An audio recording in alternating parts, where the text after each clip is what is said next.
After over 3,700 body transformations in the last 7 years, here's 9 things I no longer recommend for optimal weight loss. A few weeks ago, one of our clients asked me, what have you changed your mind about since some of your earlier podcasts? This got me thinking on a different time horizon to normal. I usually think of the mistakes and things I've changed my mind about from 10 to 15 years ago, but a 3 to 6 year timescale made this an interesting exercise, especially when considering I started the podcast at the back end of 2017.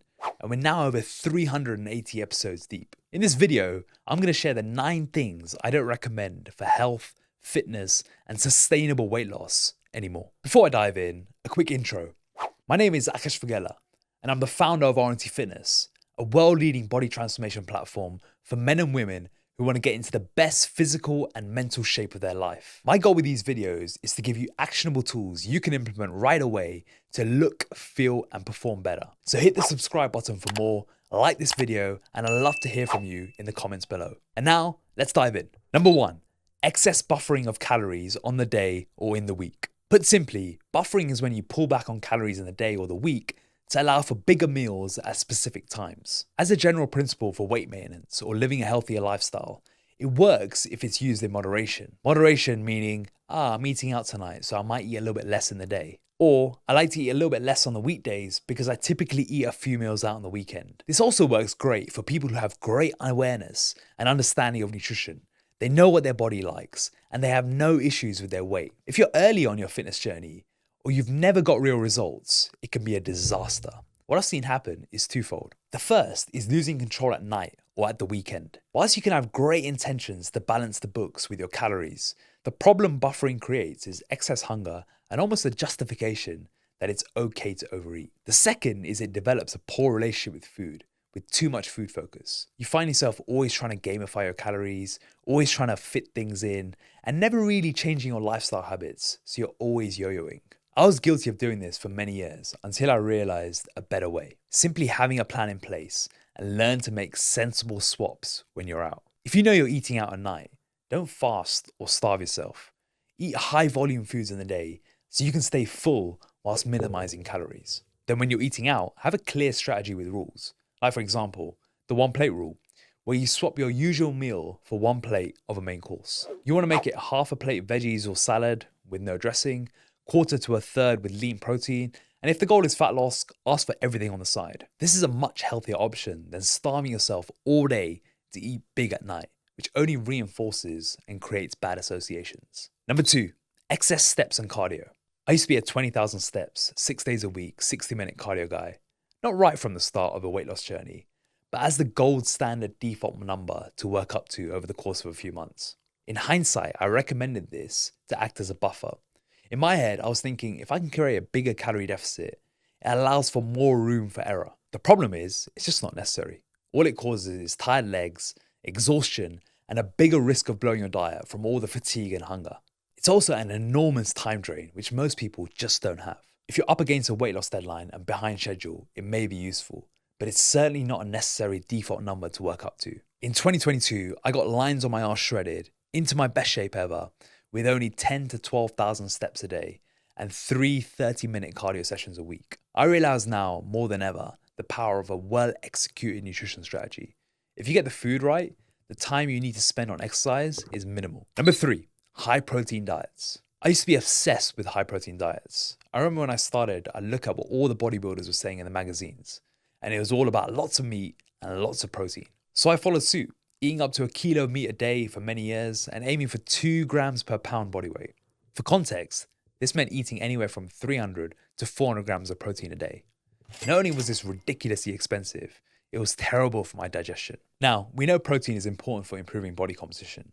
It helps in recovery, keeps us satiated, and has a high thermic effect of food, which is basically the energy required for digestion, absorption, and storage of nutrients in the body. But there is too much of a good thing. Piling on the protein means piling on the calories by default. If you're aware of this and you decided to pull back on fats and carbs to accommodate, you're left with a boring and restrictive diet that you're prone to cheat on. So over the years, my recommendations for protein have reduced from 2 grams per pound to 1.5 grams per pound to 1.2 grams per pound to 1 gram per pound. The best advice, well proven in the science, is to keep it simple and aim for 0.8 to 1 gram per pound body weight a day. Number 4, being fit, strong, and healthy on a vegan diet. Despite transforming vegans and vegetarians for 10 plus years, I still thought it was a suboptimal approach for fitness. But if you match protein intake, training intensity, and cover any vitamin gaps, the gains are the same. For protein, this means aiming for 0.8 to 1 gram per pound body weight, with quality protein sources like tofu, tempeh, edamame, legumes, beans, pulses, and various protein powders. For training intensity, you want to always focus on strength gain and applying progression to your lifts. This sounds simple, but if you're not tracking your workouts and seeing improvements over time, don't expect your body to look much different. For vitamins on a vegan diet, you want to make sure you're supplementing with a good B complex, which you can get in a quality multivitamin, creatine monohydrate, and vitamin D3. One of my fears prior to making the switch to a fully vegan diet was around developing nutrient deficiencies.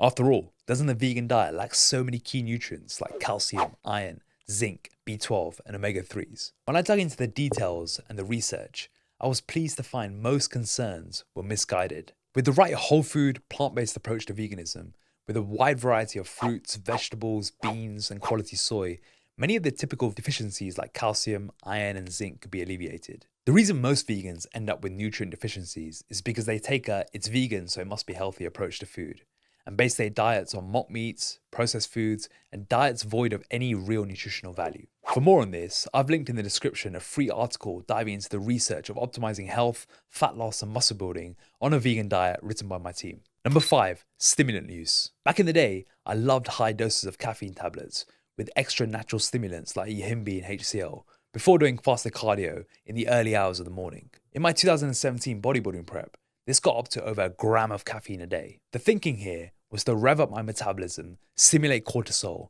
and mobilize more fatty acids for fuel. I'd couple this with knocking back pre-workout drinks before my weight sessions. On paper, it was a fat-burning machine. Now, I think it's a waste of time and money. The cocktail of stimulants helped my body create a ton of fake energy, but the recovery and the drag on my body was rough. For the average person with high stress levels, busy jobs, and/or young kids, it only compounds the problem. The reality is, none of this is needed. 1 to 2 coffees, if you enjoy them, is the perfect balance. Ditching the stimulants can make a big difference in how you feel. You won't feel wired, amped up, and constantly crashing from the highs and lows. And with the cardio, waking up even earlier to get the job done is not going to burn off more body fat, only going to make you more tired. So take the sleep and do it whenever is best for you. Getting it done at any time of day, fasted or fed, is not an issue. Number 6, slow reverse diets. Getting into shape is only the beginning. What comes after you lose the weight is more important. This is the period of time I like to call the consolidation phase. This is the critical period where you avoid the dreaded rebound and slowly transition into a sustainable lifestyle you can stay in great shape year round with. Problem is, if you're too slow with your reverse after a diet, you can destroy your mood, libido, and energy.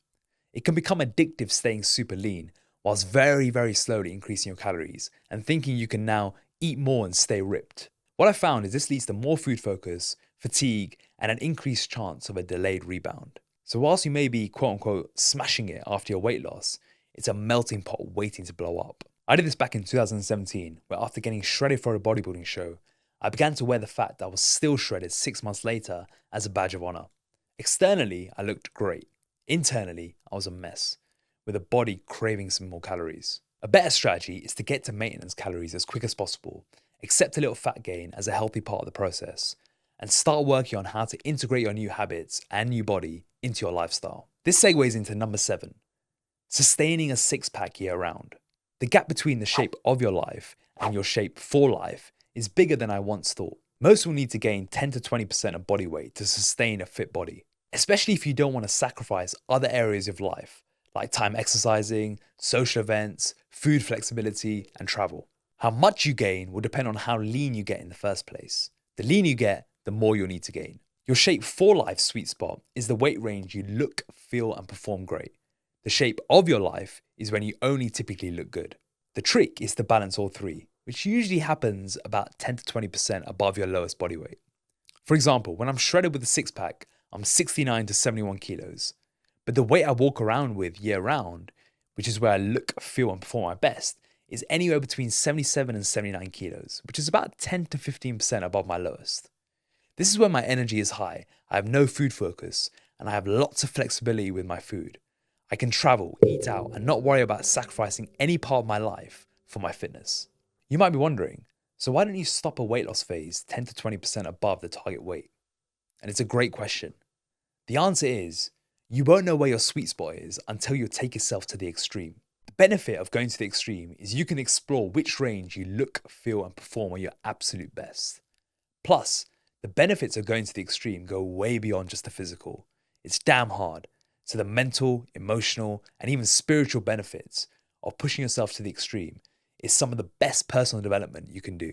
By the way, if you didn't know, in 2020, I published a best-selling book titled Transform Your Body, Transform Your Life, where I break down step by step the exact 5-phase methodology we've used in over 3,700 success stories. I talk a lot about what staying in shape actually looks like. So if you're enjoying this, I'd love to ship you a free copy of my book to dive deeper. All you got to do is email podcast@rntfitness.com with the subject line free book with your best shipping address inside.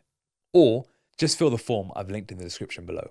Now, let's get back to it with number 8, aggressive muscle building phases for most. The best way to build muscle is to go aggressive and make it your main focus. But few are willing to sacrifice how they look and feel in the short term for a better physique in the long term. Bulking, or embracing the fluff, as I like to call it, isn't for many. For most, getting stronger whilst figuring out what easy maintenance looks like is good enough. This is especially true if you're in your 30s, 40s, and 50s and you've never been lean in your life. After working so hard to lose the weight, do you really want to be actively gaining weight to hopefully add a few pounds of muscle to your frame? It's rarely worth it. If your goal is to simply feel comfortable in your own skin, proactively manage health risks, and have the energy to chase your goals, stay away from bulking. I only recommend aggressive muscle building phases to those who are naturally skinny and in their 20s or maybe early 30s. Or if they lose the weight and are just not happy with how their body looks, i.e. they just don't have much muscle, and they want to fix this as fast as possible whilst accepting the fat gain that comes with it. For the rest, I think it does more harm than good. Better goals after you lose weight include the following. Number 1, creating flexibility with your food so you stay in great shape without ever feeling restricted. Like Nisha, who wanted to move away from tracking all her meals, but without going back to her old body. Now she maintains a lean physique whilst enjoying meals with her family every single day. Or number 2, building muscle in a much slower fashion, but staying in a healthy weight range. Your focus here is on progressive performance in the gym without the fluff. Shivani here is a great example, who wanted to get stronger, but without losing the lean physique she worked so hard for. She proved to herself it was possible, now lifting heavier than ever in the gym while still feeling comfortable in her own skin. Jitesh here is another great example of this, an accountant in his 50s who has seen huge progress in training performance and maintaining his weight while traveling, enjoying social events with friends, and not worrying about tracking everything to the gram. Or option 3, pursuing an athletic and sports endeavor which makes staying in great shape year-round easy. Like working mum here, Shweta, who started running marathons after getting into the best shape of her life. Or Devin here, who lost 35 kilos and then went on to compete and win in white-collar boxing fights. Last but not least, number 9, the time it takes to shed the mental and emotional weight. The moment you lose the physical weight isn't the moment the baggage from your past is gone. Most who gain 10, 20, or 30 kilos would have done so because of bad habits, stress, emotions, and just poor lifestyle management over the years. Keeping the weight off is going to be difficult no matter how prepared you are, because your old behaviors and habits are hardwired. Let's say, for example, you used to be 100 kilos and you lost 30 kilos. Whilst you're now in a 70 kilo body, your brain will still act like it did when you were 100 kilos. You're effectively left with suppressed bad habits in a new body. So you gotta become a new person, but this takes time. I used to think it took 3 to 6 months. Now I see it takes 2 to 3 years, because you gotta go through all the seasons of the year and go into your old environments and prove to your brain that you are a new person. You don't go into the pub and have 5 pints or have 3 glasses of wine at dinner. You're cool at 1. You don't snack when you're stressed or raid the cupboards when you're emotional. You're able to manage your state without food. This is a big part of long-term body transformation. What happens after you lose the weight is never about the diet plan, the training program, or the supplement protocol. Being lean and healthy for life means a fundamental internal rewiring. You can't only change what you put in your mouth or how you train. You need to shift your entire behavior, mindset, and identity. You need to live by rules. It becomes more than just the physical. You need to think and act differently. This deserves a video on its own, built with specific strategies to guide you. So make sure you hit subscribe and stay tuned for more. And there you have it. 9 things I no longer recommend to lose weight, get healthy, and feel more confident. If you enjoyed this video, I'd love for you to like it and comment with which you were most surprised to hear about.